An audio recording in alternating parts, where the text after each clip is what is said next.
Uh-oh. Trouble in 120 paradise. 120-Minute IPA is one of the most important beers at Dogfish. It's the world's strongest IPA. We have an obligation to make it absolutely as perfect as we can. Most likely there's something seriously wrong with the fermentation. The QC lab has flagged 120. Oh no, you got charts out. I don't know how to say this. Because we're talking 400 barrels, Yeah. so 400 barrels. It's $500,000. We might be looking at the single biggest financial loss in Dogfish's history. I'm swimming in beer. A great craft beer begins with a great idea. You want to be where it's at? Join me in this vat. I'm Sam Calagione, founder of Dogfish Head Brewery. My team and I make off-centered ales for off-centered people.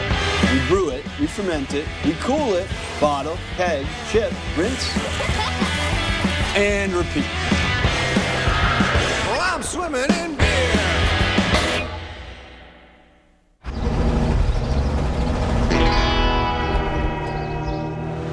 My name's Sam Calagione, and I'm the president and founder of Dogfish Head Craft Brewery, and we opened 15 years ago in Rehoboth Beach, Delaware.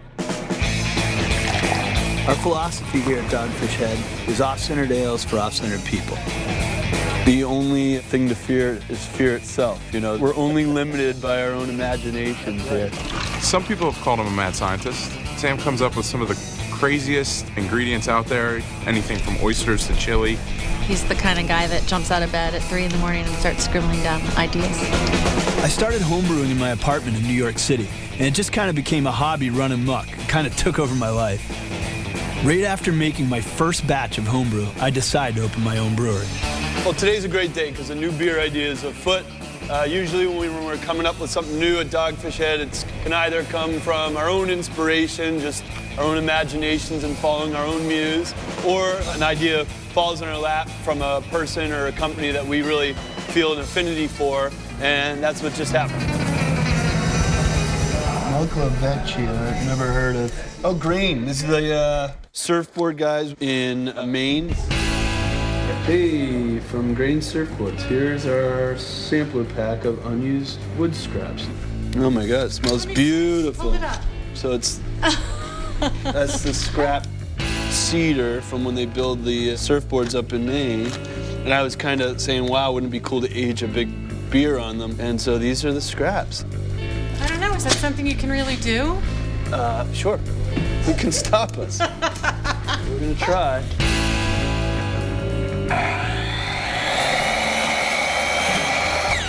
Grain is a company based in Maine that builds these beautiful wooden surfboards out of locally grown cedar. All work is done by hand, and what's cool is they look for creative ways to reuse every single scrap and shaving of leftover wood. We've brewed with mesquite, oak, a wood from Paraguay called Palo Santo, but we've never done anything with cedar before. So right now, we've got the goods from our friends at Grain Surfboard. You'll be psyched to hear this. We got all the scraps that came in a wooden box, and we're just gonna add all the wooden scraps to the beer. Scraps of what? These guys in Maine make surfboards out of Maine cedar. Smell that. You want to add this into a beer? Does it sound delicious? Cedar? It's woody. Sounds woody. So What beer are you talking about? we're gonna do a brand new beer. We don't know what it is. This is Nick, Chief Operating Officer here at Dogfish. He's the left brain to my right brain. He makes sure our company stays in the black. Our annual budget, every year we typically have Little Sam slush funds, and to a certain extent, I suppose that's my job, to make sure that it's not just pouring money down the drain. Oh, Nick's into it. 8 years ago, he would have been like, that's insane. We'll never make any money off of that. So why do it? And now he's like one of us. He's like, that sounds fun. Let's do it. We'll figure out a way to make money off of something else so that we can do fun stuff like this. We never go into a new brew without taking it through some fraction of a test scenario. We're doing a bunch of stuff down here in our lab to get familiar, to do like a little slow dance with cedar, take cedar out for a date, and start dating cedar before we really go all the way with cedar and brew a big production batch. If we've never worked with a specific ingredient before, we start off with tests down in our QC lab. I send out the bat signal and round up the R&D team. Floris, our brewmaster, Katrinka, our yeast expert, and Brian, our head brewer.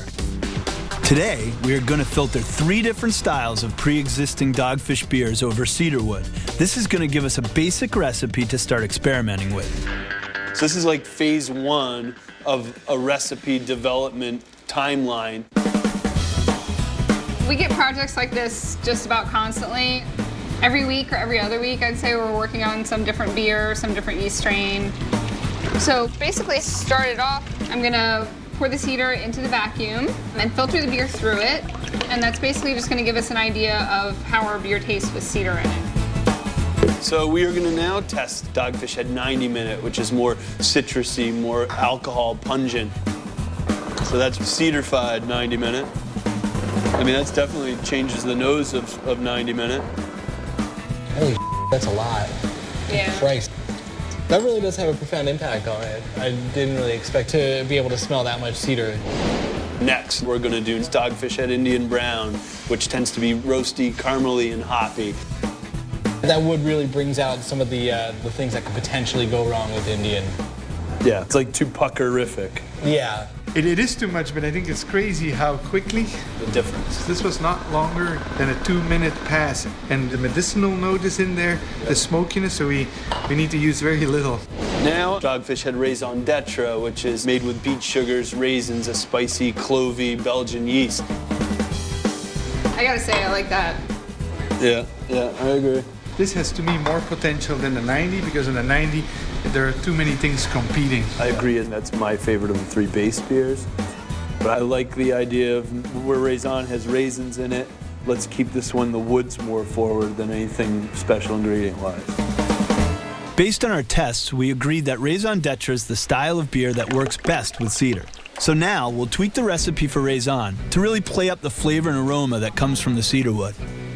So we have monies allocated for Sam to go explore and do things like this. It's to tickle the muse of Sam keeping the R&D pipeline full of new, fresh ideas. How big it will become, well, we'll have that conversation when the time's right, but let's see if it can become something first, and if so, great, we'll go from there.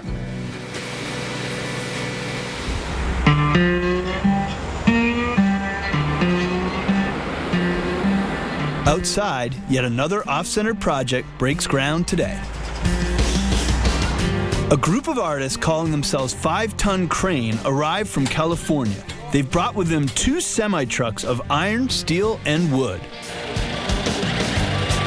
Over the course of the next 2 weeks, they will assemble a 40-foot-high structure called the Steampunk Treehouse. The treehouse has previously been erected at Burning Man and other festivals around the country. When we heard it was being retired and put into storage, I contacted the artist to see if they'd consider the Dogfish front lawn for its final resting spot. Whoa, look at this. Some sort of bird. You gotta make that noise every time you pull the lever. I thought we have a lot of moving parts at Dogfish Head. Holy, you guys. This piece has a lot of parts. Oh my God. It's 26,000 pounds. 26,000 pounds of metal. It was designed to look like it was built in 1906. And so when someone steps into this environment, they kind of get lost in it. Construction of the treehouse will continue over the course of the next 2 weeks, but hopefully it won't be too distracting. We need to stay focused on brewing one of Dogfish's biggest beers, 120. Every day at Dogfish, we bottle and package approximately 20,000 gallons of beer. But before bottling, it must pass inspection by our quality control team in the lab. Yo, Brent, how you doing today, buddy? Each and every batch of beer that we brew gets tested over 40 times by a sensory panel of trained super tasters. Spikes are deliberately planted in some samples of beer to keep the panel on their toes to spot taste irregularities. Ryan Mazer is in charge of sensory testing down in the lab. We're gonna do 3 60-minute IPAs today, and I want you to profile this beer for me, okay? Before we bottle or keg anything, the morning taste panel was kind of like the last point. We have a decision to make whether or not we can package it or not. People taste best right before lunch. That's when your senses are very sharp. You're ready to eat something. So you come down here and you taste beer prior to lunch, you're gonna get really good results. They're instruments. I treat them like instruments. They need to be calibrated. They need to experience spikes really often and make sure that they stay sharp.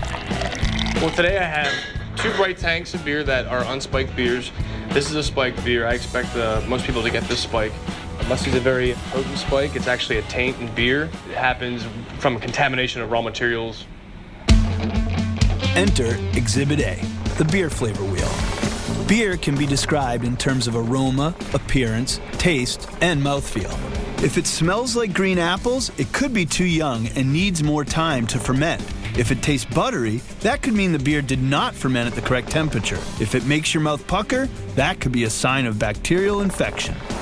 So, our super tasters help ensure that the Dogfish beer we're sending out tastes the way it's intended to. What do you think? What do you think of the beers? Musty.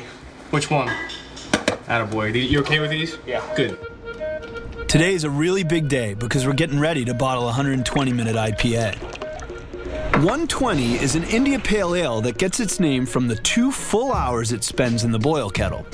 It's one of our most celebrated beers, and it's the world's strongest IPA. A beer like 120 has 20 times the hops of a normal beer. It has 5 times in weight the barley of a normal beer. It takes like 3 months to brew instead of 10 days for a normal ale. So the commitment in ingredients and time and labor and love and coddling and yeast is off the charts compared to the average beer. That's why this beer costs $8 or $10 per 12-ounce bottle. But because that beer costs $10, we have an obligation to the kind of beer enthusiasts that would pay that kind of premium for a special beer to make it absolutely as perfect as we can. All told, 120 uses up more ingredients, manpower, and time than any other beer we brew, which is also why it's far and away the most expensive for us to make. But that doesn't mean it's easy. The high alcohol content of 120 is achieved by using an outrageously high ratio of yeast during fermentation. The challenge of this? Yeast has trouble surviving in super high alcohol environments, and if the yeast underperforms, the beer will fail. Today's panel, the last sample they receive will be a 120-minute IPA, and they're going to profile this beer for me and let me know what their thoughts are on it based on appearance, aroma, flavor, mouthfeel, and what their overall impressions are of this beer. Is it what we have strived for? What do you think? All right? I'm not getting the kick, not getting the alcohol, and it's real thick, real syrupy. Really? Yeah. It's rare that a beer gets this far along that we'll have a detrimental issue with it. But, you know, things do happen. What's going on? What do you think? Well, Yay, nay? it's a little off. In what regard? I feel it's a lot different. It's not our typical 120. It's very, very sweet. Okay. What you think, buddy? You all right with it? Sweet. A little sweet? Yeah. That seems to be the consensus. These lights for the next hour continue to go off and on. And once 11:30 comes and I tear the whole panel down, I finally have the ability to sit down at my desk and digest what just happened. Uh-oh. Trouble in 120 paradise. This is big beer for us. It's a money maker. It's pays a lot of bills, and we're gonna have to get to the bottom of this one. So, the 120-minute IPA we profiled based on where the data falls on the P chart. This could very much be a major problem. Overall, the beer is really too sweet and sort of syrupy. The analytics didn't quite add up, so I'm gonna have to let management know that we may have a major issue here with this 120-minute. This giant batch is taking up precious real estate on the brewery floor. It's holding up production of the other beers in the pipeline. You get news like this sometimes, and I just feel dizzy and like I might throw up. Having kind of one of those whirlwind moments that it's a little disorienting and damn, we gotta deal with this. All of this is happening right at the same time I'm headed off to Maine to do more research on the cedar-aged beer. I'll have to keep close tabs on this problem from the road, because if we can't figure out how to quickly fix this beer, $500,000 of our labor and love goes down the drain.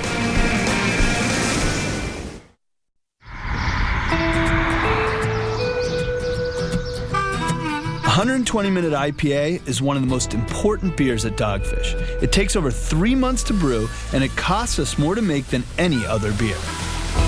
120 received unsatisfactory marks from our sensory panel.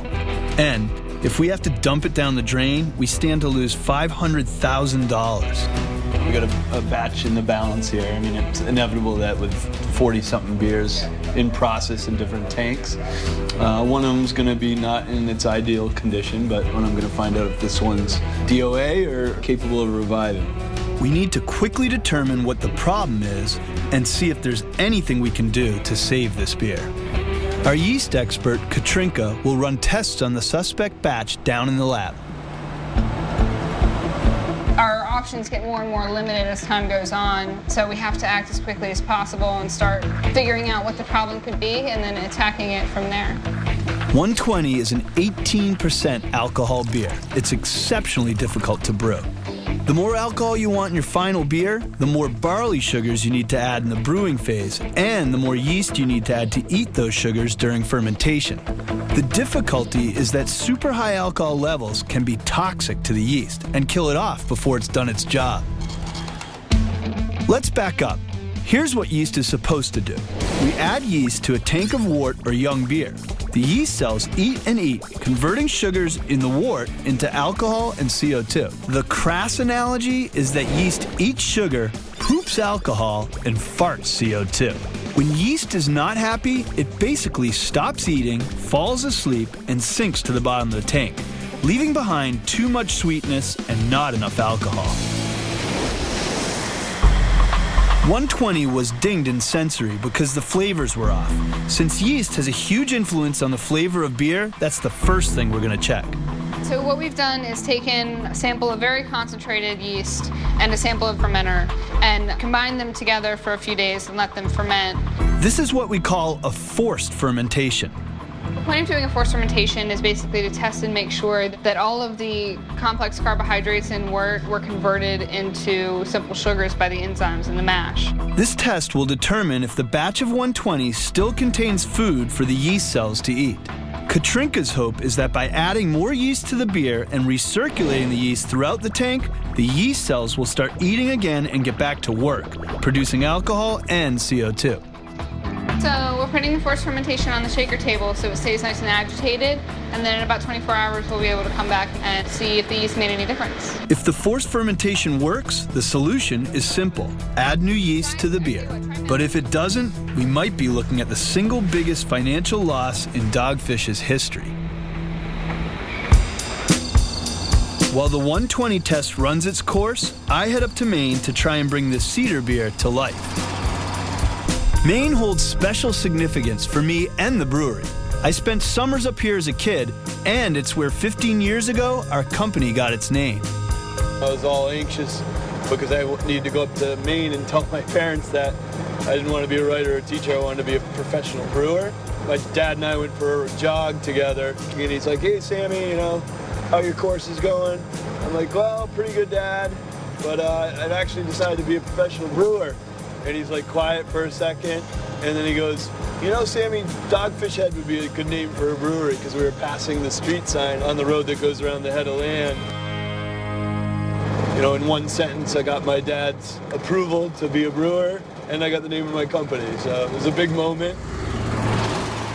Today, I'm on my way to York, Maine to visit the headquarters of Grain Surfboards, the company that sent us those leftover cedar scraps. The tests in the lab were promising, but now we need a bunch more wood. So right now we're kind of just in the ingredient gathering phase down at the brewery. Those guys are taking care of everything but the wood. My goal is to bring home enough wood to brew a 5-barrel test batch back at the brew pub. Grain is run by Brad Anderson and Mike LaVecchia, a couple of East Coast surfers. We build wooden surfboards using locally grown, sustainably harvested cedar. Sustainably harvested, it basically means that it's being managed and grown in a way where it's not depleting the resource and ensuring that the trees are going to be here for a long time. It's not being cut down faster than it's being grown. Grain Surfboards makes surfboards by hand out of cedar wood from Maine, and we're going to see if we can get our peanut butter into their chalk a little bit. Well, everything in here is northern white cedar. Oh, I just want to, like, live in this room. It smells so good. Holy crap.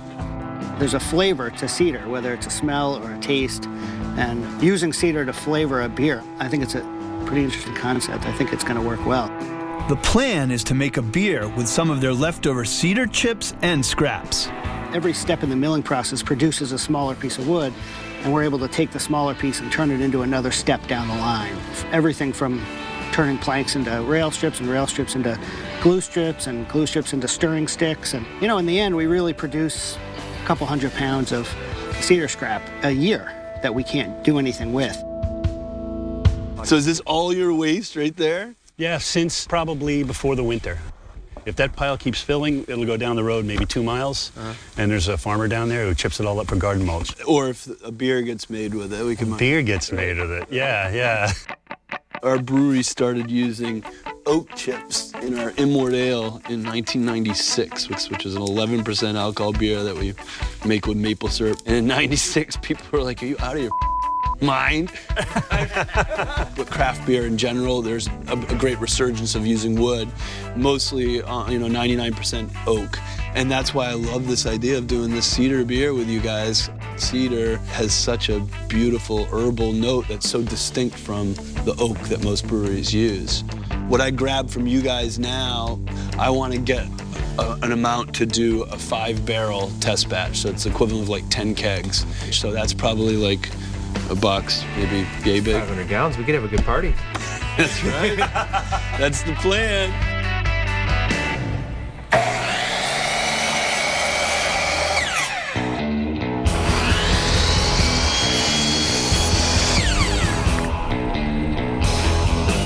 Hard to believe this is going to be beer.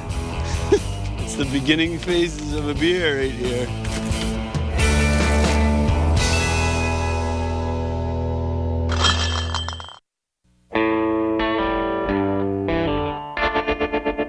Back at Dogfish, Katrinka gets some bad news about 120. The sugar levels or gravity of this batch of 120 are way too high. That's a huge red flag to me, and that indicates that most likely there's something seriously wrong with the fermentation. Although the sugar levels in the beer are much higher than normal, Katrinka's findings reveal that adding more yeast at this stage won't solve the problem. Sugars aren't fermentable by the yeast, and even if there's 1,000,000 times as much yeast as you'd possibly need to ferment, it still won't ferment. Unfortunately, I have the unlucky privilege of letting the big fishes know that we have an issue, and we have to kind of get the brain trust of Dogfish together and make some serious moves and put a big plan together. Coming up, we try to avoid the worst-case scenario for any beer, dumping it down the drain. Oh no, you got charts out. That's never good. At this late stage in brewing, it won't be just beer going down the drain, but all our hard work, pride, and a ton of money.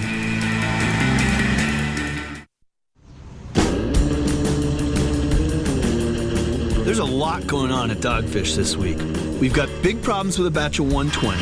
We're making a brand new beer aged on cedar, and there's a construction project on the front lawn where the steampunk treehouse is starting to take shape.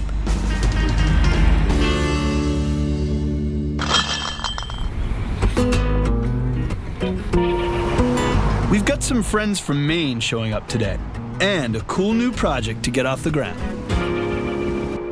Ready to make the magic happen? It's finally time to brew that beer with the cedarwood from Maine. Can I have the hockey stick, please? It's right there. Can I have that hockey stick right there, please? I gather the team together at our brew pub in Rehoboth. Brewmaster Flores, head brewer Brian, and yeast expert Katrinka. And I just found out we were doing this like a couple minutes ago, but I guess that's how we roll, so. What's up, guys? Nice. Joining us all the way from Maine are Brad and Nolan from Grain Surfboards. The base of this cedar beer will be a brown ale, about 7% alcohol. We want the cedar to be the main attraction, so we've selected barley that'll really showcase that aroma. The grain bill includes pills, wheat, kiln coffee malt, and crystal malt. We're making our mash. We're stirring the mash. So we're getting the barley, the wheat, all mixed in with the hot water. Brian has got 2 valves that he's controlling how much hot and how much cold water is being blended. We have a very specific temperature that we want to reach that totally dictates which enzymes are turning into fermentable and non-fermentable sugars, which will be the base of the beer. At the brewery, this is a much more automated process. Here, it's a human-powered process. This is intense. This is kind of the most hectic part of the room. So you're paddleboarding, Brad? Yeah. If I was a stand-up paddleboarder, I'd probably be better at this. After an hour of stirring and steeping, we end up with this kind of oatmeal-like mash. A perforated screen in the bottom of the mash tun separates the liquid from the solids.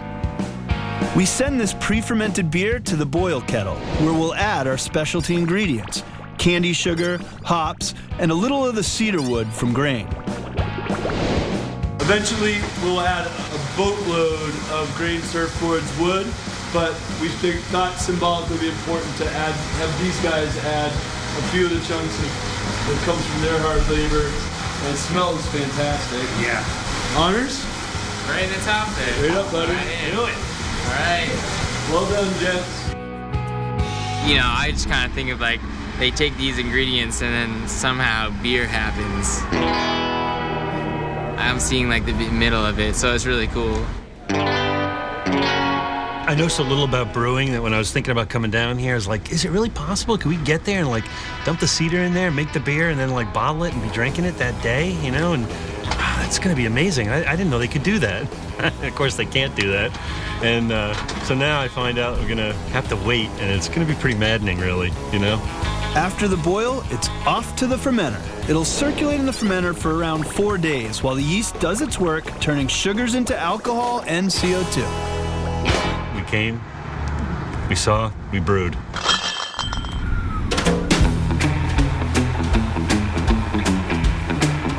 Five days later, grain to glass is done fermenting. And today, head brewer Brian will start the wood aging process. To get those cedar scraps ready to go into the beer, I'm going to put them in the kettle, which is currently filled with water that is heating up to about 180 degrees Fahrenheit. It'll wash away any dust and dirt that's collected on here. I'll throw something like this out. I'll be looking for pieces that are nice and solid and have pretty good integrity. So all right, we're going to let that soak in there for a little while. And when I say I mean high quality wood, of course. It smells terrific. What do they say on cooking shows? Oh, if you could just smell this. But really, if you could just smell this, you'd say, wow, this smells great. Next, the cedar goes into the bottom of a fermentation tank, and the beer is moved from its original tank into the new fermenter for aging. The alcohol will act as a solvent, stripping tannins and oils from the wood, imparting flavor and aroma into the beer. Now the clock starts.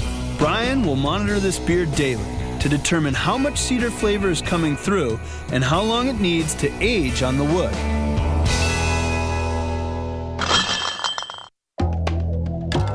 Back at the production brewery in Milton, it's time to confront some tough issues. 120-minute IPA got dinged in sensory for being overly sweet and lacking its normal kick. The results of Katrinka's forced fermentation test didn't provide any easy solutions to the problem. Coming up, there's 2 batches of beer worth $500,000 stalled in their tanks on the brewery floor. I schedule a meeting with the guys to discuss what we do next. 120-minute is one of our most high-profile, iconic sort of Dogfish signature beers. So you can imagine what an impact that's going to have on our cost and on our budget if it's 120 that we lose.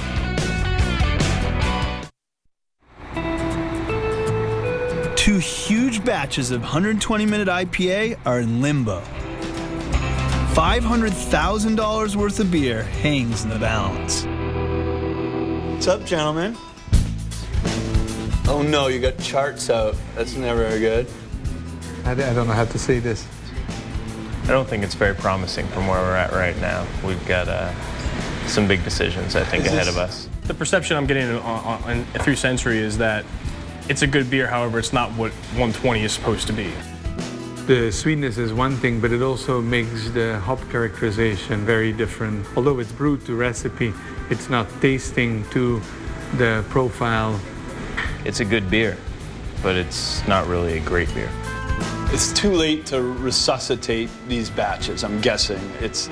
We've done oxygen, we've done yeast food. What if we do a few lengths, 2 or 3, of a totally different beer and get something really, really dry to blend in with this.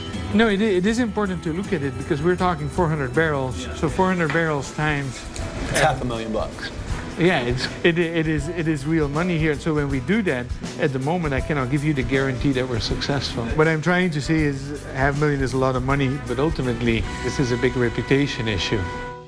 While beer flavors can vary slightly from year to year, this batch of 120 is just too far off. We've exhausted every creative solution at our disposal.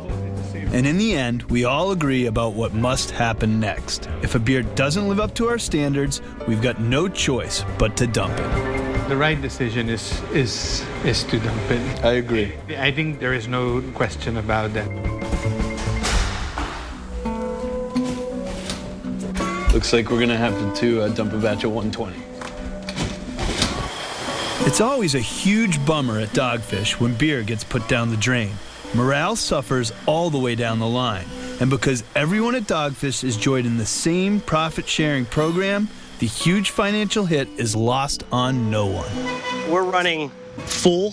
I mean, we're 100% full. It's not like we have extra tanks. And if we had extra tanks, we'd say, hey, let's park it. Maybe there's a few other things we can try. We have to get it out of there as quick as possible because now you're holding up the ability to bring new beer through the system. So we need to rip the Band-Aid off and throw this down the drain. The decision to dump a beer never comes lightly, but with the time and effort that we put into making all these beers, every single one of them is something that people here feel is a big part of them and a big part of their work. It's all of our livelihoods and a good portion of our lives. All said and done, we're about 20,000 gallons that need to go down the drain in total, which is pretty substantial for us. It is probably the biggest short-term hit we've ever taken as a company. This one really does stink.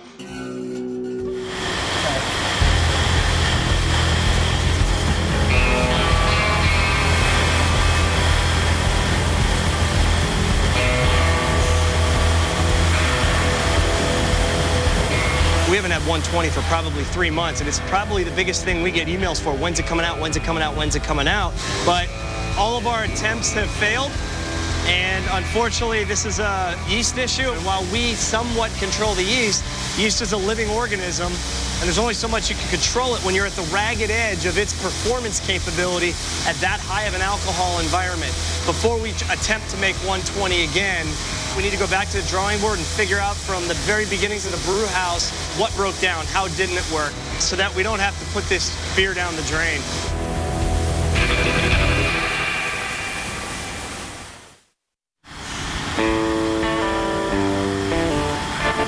We just dumped $500,000 down the drain. Before we brew another batch, we want to make sure we get things right. We're going to go and taste some vintage 120 in an effort to nail down the precise recipe and fermentation schedule we need to follow with this beer. If we're gonna do a reset on 120 and literally go back to the drawing board on how we ferment it, we might as well go back to the drawing board and make sure we're all in agreement on what it should be. So it shouldn't just be, this beer is supposed to be 18%, this beer is supposed to be X final gravity. It should be, how's this beer supposed to taste? Can we start with the youngest one? The youngest one is 08, 120 minute, brewed November 5th, 08. Cheers. Cheers. Tasting beer happens in 3 stages. The aroma, or nose, hits you first, followed by the middle, and then the finish, which is the taste left lingering after you swallow. We'll also pay attention to things like body, mouthfeel, and appearance, because, as Flora says, the first taste is with the eye. Has a very heavy cherry nose. In the aroma or flavor? In the aroma. Yeah. It's cherry and vanilla. Almost cough syrup. Cherry, vanilla. I get isoamyl acetate, a lot of bananas. Bananas. This is 07. This is from October 10th, 07. This is actually 3 years to the day, so to speak. Yeah, really different nose. I got a little more lemon. And this really smells leathery to me, the second one. Leather and lemons. To me, this is rougher, less finished. The 2007 vintage is a bit out of whack, but in some ways, it's kind of encouraging to know that it hasn't always been perfectly on track. So if you now open the third one, let's see if that works. This is 2006. I mean, look how pretty this is. That's the prettiest of all. Looks like sherry. That's a beautiful beer. I think this is a spectacular beer. This is exactly what I hoped and dreamed for 120 Minute. And I feel like it's the exact granddaddy of 08. Of the 08. This was like Hank Williams III, Hank Williams, and Hank Williams Jr. was all left up. Whereas the other two were fantastic. Do they teach that in brewing school, the Hank Williams? That's actually what we learned in our first semester. There's a whole semester of comparing your beers to one of the Hank Williamses? Absolutely. In Belgium too? I don't know who Hank Williams is. The 2006 is our clear favorite. The next step is to see if we can recreate that recipe. We'll give the exact specs to Brian down at the brew pub. On a small 5-barrel scale, he'll try to replicate exactly the recipe used 4 years ago. It's been 2 weeks since we brewed grain to glass with the guys from Grain Surfboards. All the oils and resins in the wood have been adding cedar flavor and herbal notes to the beer. Brian's been monitoring this beer for the past 7 days, and now it's time to take one last taste. Smells good. It smells nice and malty. There's a nice hint of the cedar in there. It's quite pleasant. The cedar is quite strong in its potential to deliver cedar flavor into the beer. And I think that we've caught it at just the right time. No, it's really good. It does have that nice subtle nuance of the cedar flavor in there. But before we start pouring pints for thirsty customers at the brew pub, the guys from Grain Surfboard are coming down to sample the finished product and hopefully give their approval. Before thermometers were invented, brewers would dip a thumb into the wort to find the right temperature for adding yeast. Too cold and the yeast wouldn't grow. Too hot and the yeast would die. This thumb in the beer is where we get the phrase, rule of thumb.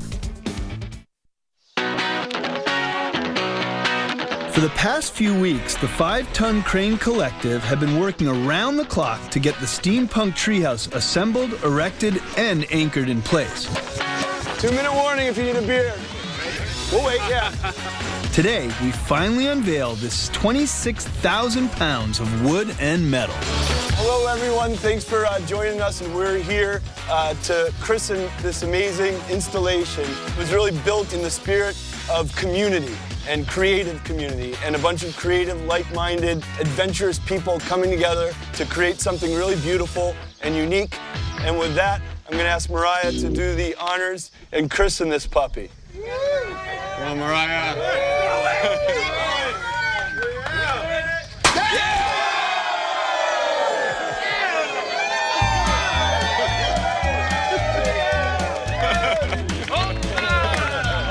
Perfect for this spot, and it's perfect for us, and I'm gonna love looking out at this every day.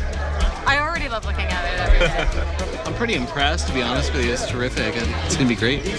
I'm gonna stash my porn up there. Yeah.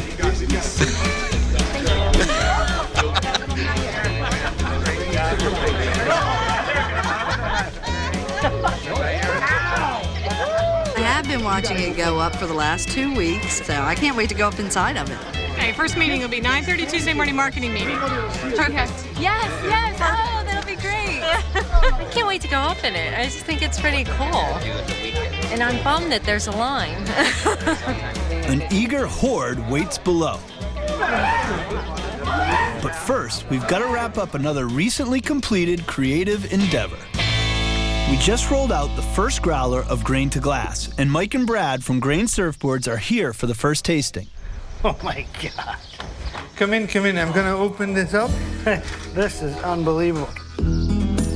I feel like Tim Burton was involved. Here it is, Grain to Glass. Growler. All right, let's drink some beer. Congratulations, Grain Surfboard, and all you guys do. Thank you for doing this project with us. And now tell us what you think of the end product of our worlds combining here in liquid form. Unfiltered, creamy head. But there is a smokiness in here that I think reminds me more of a slightly more fall. It tastes like kind of sweater weather beer, you know?